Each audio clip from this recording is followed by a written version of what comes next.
Can you have more than one type of duty? Can you have customs duty and anti-dumping duty and countervailing duty, or is it what? Do you just choose which one you want to pay? No, you don't choose it. So it's product specific, and then you've got to drill down to what your origin is. So we've mentioned China a lot, but they might have a customs duty rate of, say, 10%. Because that's the MFN rate. That's the most favoured nation rate, of course, and everyone's got to stick to that because that's what most favoured nation is.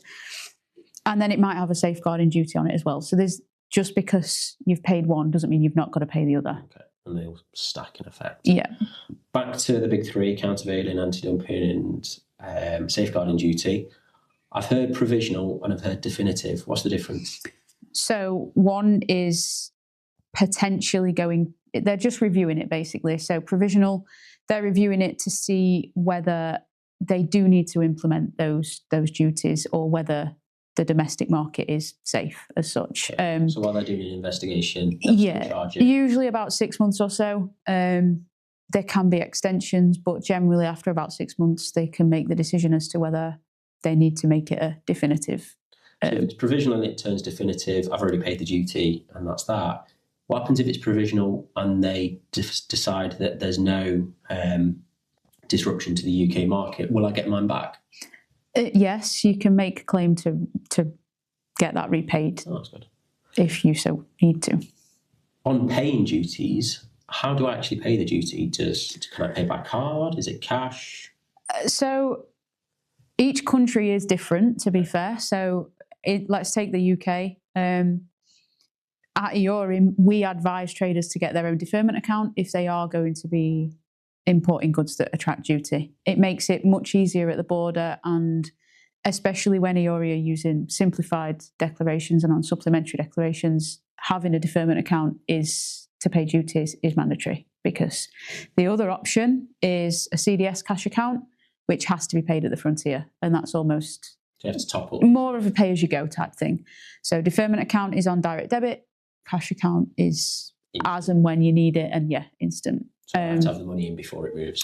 Yeah, and similar in Ireland, for example, they've got the TAN account, which, again, you top it up when you need to top it up. Okay.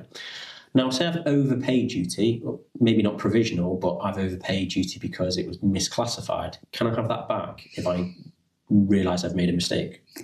Yes, you can, but HMRC quite rightly aren't just going to pay you the money back when you tell them that you've overpaid it. You will need to have proof that that overpayment is a legitimate overpayment, and you will need to apply for that. They're not just going to look at your entry and say, oh, you've overpaid duty. It's on you to apply for it. They're not going to come to you and tell you you've overpaid.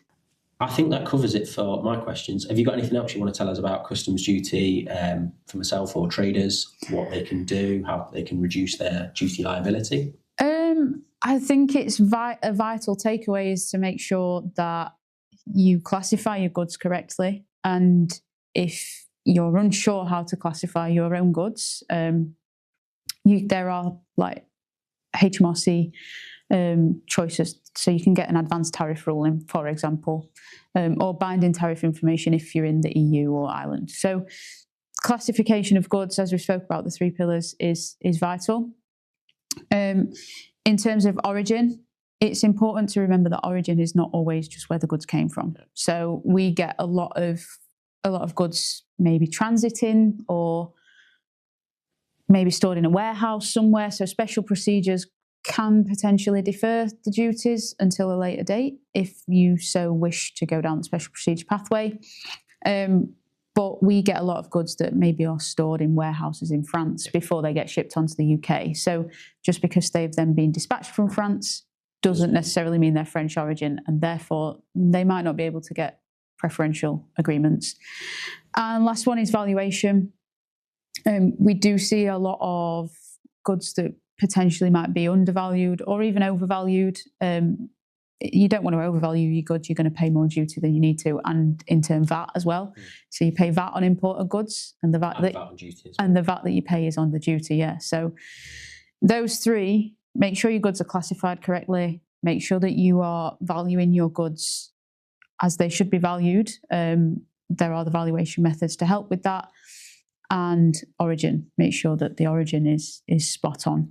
It gets harder to get the origin as you get further through the tariff, really. Fair enough. Well, thank you for that. I hope everybody reads Eve's paper. It's really good on customs duty. It was a thrilling read.